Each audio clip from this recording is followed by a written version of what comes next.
நம்மளோட big trades எல்லாம் எப்படி எடுத்திருக்கோம் அப்படிங்கிறத நம்ம இதில் ஒரு அனலைசேஷன் மாதிரி பார்ப்போம். ஈச் ட்ரேடாக என்னங்கிறத பார்ப்போம். ஓகேங்களா? ஃபார் எக்ஸாம்பிள் செப்டம்பர் 2 அன்னைக்கு அதாவது ஏர்லி மார்னிங் க்ளோஸ் பண்ணியிருக்கோம். ஆக்சுவலாக ட்ரேட் வந்து செப்டம்பர் 1 அன்னைக்கு என்ட்ரி ஆகிருக்கும். ப்ராஃபிட் எவ்வளோ பண்ணியிருக்கோம் அப்படின்னா 39,948 பண்ணியிருக்கோம். ப்ளஸ் இமீடியட்லி இன்னொரு ட்ரேடில் வந்து 8,343 பண்ணியிருக்கோம். ஃபர்ஸ்ட் ஆஃப் ஆல் ஒரு விஷயம் கிளாரிஃபை பண்ணிடுறேன். இது வந்து லைவ் தான், பேப்பர் ட்ரேட் கிடையாது. ஏன் அல்கோ யூஸ் பண்ணுறோம் அப்படிங்கிறதுக்கு இன்னொரு ரீசன் இருக்குது. ஸ்ட்ராட்டஜிஸ் வந்து வச்சுருக்கோம். அந்த ஸ்ட்ராட்டஜிஸ் மூலமாக ட்ரேட் என்ட்ரி எடுத்துக்குவோம். ப்ளஸ் வந்து மேனுவலாக இன்ட்ரப்ஷன் எங்களுக்கு தேவைப்படுது தான் இந்த அல்கோவில். Still algo where it is very much useful அப்படின்னா என்னோட ட்ரேடை நான் ட்ராக் பேக் பண்ணுறதுக்கு ரொம்ப யூஸ்ஃபுல்லாக இருக்குது. ப்ரிசைஸாக என்ன டைம் என்ன இதுக்கு எதனால் எடுத்தேன் அப்படின்னு என்னால் திருப்பி போய் பார்க்குறதுக்கு யூஸ்ஃபுல்லாக இருக்குது. ஃபார் எக்ஸாம்பிள் செப்டம்பர் அன்னைக்கு பெரிய ட்ரேடு தான் எடுத்திருக்கோம். அது ஏன் ஃபர்ஸ்ட் ட்ரேட் தோத்துச்சு, செகண்ட் ட்ரேட் என்னாச்சு அப்படிங்கிறதெல்லாம் பார்க்கலாம். எப்பவுமே மார்க்கெட்டை பொறுத்த வரைக்கும் சின்ன சின்ன லாஸ் அக்செப்ட் பண்ணுங்க, பெரிய லாஸ் விடாதீங்க. அப்பதான் பெரிய ப்ராஃபிட்டை எடுக்க முடியும். ஓகே, செப்டம்பர் 1 அன்னைக்கு குவான்டிட்டி பார்த்தீங்கன்னா 375 எடுத்திருக்கும். 11 மணிக்கிட்ட என்ட்ரி ஆயிருக்கும். சார்ட்ல போய் அதை பார்த்துருங்க. செப்டம்பர் 1 இனிஷியலாக மார்க்கெட் வந்து கேப் அப் ஆயிருக்கு. கேப் அப் ஆனதுக்கப்புறம் அந்த அன்னைக்கு வந்து நியூஸ் இருந்துச்சுன்னு நினைக்கிறேன். I am not sure about it. Market trigger பண்ணி ரன் பண்ணிட்டு இருந்துச்சு. அப்போ மார்க்கெட் ஒன்ஸ் மேலே போனதுக்கப்புறம் we are waiting for a solid reversal இருந்ததுக்கப்புறம் என்ன பண்ணோம் அப்படின்னா ஹையர் டு லோ வந்து ஃபிப்னோச்சி போட்டோம். ஃபிப்னோச்சியோட 0.6 லெவலும் 0.5 லெவலும் இனிஷியலாக வந்து மார்க்கிங் பண்ணிக்கிட்டோம். பண்ணப்போ என்ன ஆச்சு அப்படின்னா மார்க்கெட் வந்து எக்ஸாக்டாக 0.6 வந்து ரிவர்சல் வந்துச்சு. ரிவர்சல் வந்ததுக்கப்புறமே ஸ்ட்ராங் கேண்டில். இந்த 3 கேண்டிலோட பேட்டர்ன் என்னன்னு பார்த்தீங்கன்னா நிறைய பேருக்கு தெரிஞ்ச ஒரு வாய்ப்பு இருக்குது. இந்த 3 கேண்டிலுக்கு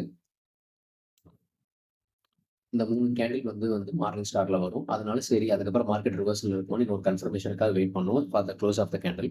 பட் ரிஜெக்ஷன் இருந்து மறுபடியும் 0.6 போகாமல் 0.8 ரிவர்சல் இருந்ததுனால தான் அரௌண்ட் 10:59க்கு நல்ல இன்னொரு ஸ்ட்ராங் கேண்டில் வந்ததுக்கப்புறம் இதுக்கப்புறம் கன்ஃபர்மேஷன் ஓகே இந்த லெவலுக்கு மேலே போகும் அப்படிங்கிறக்காக என்ட்ரி எடுத்து கொஞ்ச நேரமாக கன்சல்டேஷன்ல இருந்து இன்னொரு ஸ்வீப் ஆச்சு.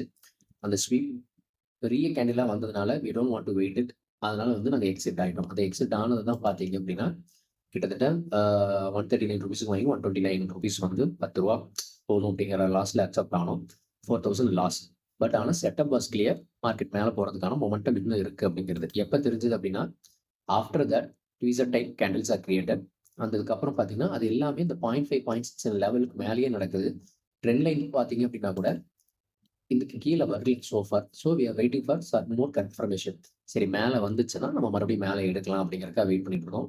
Once it was start coming இந்த பிளாக்குக்கு நியர்பையாக புல்லிஷ்னஸ் இருந்ததுன்னா மார்க்கெட் மேலே போகிறதுக்கு chances are more. Already market cap அப்ல இருக்கு, மேலே இருக்கு அப்படிங்கிறதுனால. ஸோ இந்த பிளாக் வரும்போது ரீஎன்ட்ரிக்கு ரெடியாக இருக்கும். அதுதான் நம்மளோட 2வது ட்ரேடு. அரௌண்ட் 12 o'clock பார்த்தீங்கன்னா மேக்ஸிமம் நாங்கள் 75 to 90,000 மேலே ஒரு ட்ரேடுக்கு யூஸ் பண்ணுறது இல்லை கேபிட்டல். இப்போ அந்த ட்ரேடு வந்து ப்ரிசைஸ்லி 1208 எடுத்திருக்கோம். 131 ரூபாய்க்கு ப்ரீமியமில் வாங்கியிருக்கோம். நீங்கள் அதோட மேட்ச் பண்ணிக்கோங்க. இங்கேயே வந்து என்ட்ரி எடுத்தாச்சு. இந்த கேண்டிலோட இதில் மேலே வரும்போதே we don't want to wait for long. ஏன்னா இது ஒரு புல்லிஷ்னஸ் வந்துருச்சு. இங்கே ஒரு ட்வீசர் மறுபடியும் வந்து மார்க்கெட் பேட்டர்ன் இருக்குது. இந்த லெவலில் உடைச்சா மேலே போகிறதுக்கு வாய்ப்பு அதிகம். சின்ன பிளாக் தான், ப்ரீவியஸ் டேவோட ஹையோட மேட்ச் ஆகிற மாதிரி இருந்தது. So we are entered it. After entering அது ஸ்டாப் லாஸுக்கே ட்ரிகர் ஆகவே இல்லை. கன்டினியூஸாக அப்ட்ரெண்ட்லேயே இருந்ததுனால we are trailing the profits. இப்படி நல்ல ஓவராலாக ஓரளவுக்கு ப்ராஃபிட் டீசெண்டாக இருந்ததுனால we carry for the next day பார்த்தீங்கன்னா பெரிய கேப் அப் ஆகல, பட் டீசெண்டாக இருந்துச்சு. அதனால அந்த ப்ராஃபிட்டை புக் பண்ணியிருக்கோம் இதில். ஸோ அந்த ட்ரேடில் வந்து பார்த்தீங்கன்னா 75,000 கிட்ட யூஸ் பண்ணதுக்கு 40,000 கிட்ட எடுத்திருக்கும். It's good percentage of return. இதில் என்ன நீங்கள் பார்க்க வேண்டியது அப்படின்னா இந்த இடத்துல மறுபடியும் பார்த்தீங்கன்னா ப்ரீவியஸ் டேவோட ஹைல மறுபடியும் இங்கே ஃபம்பிள் ஆச்சு.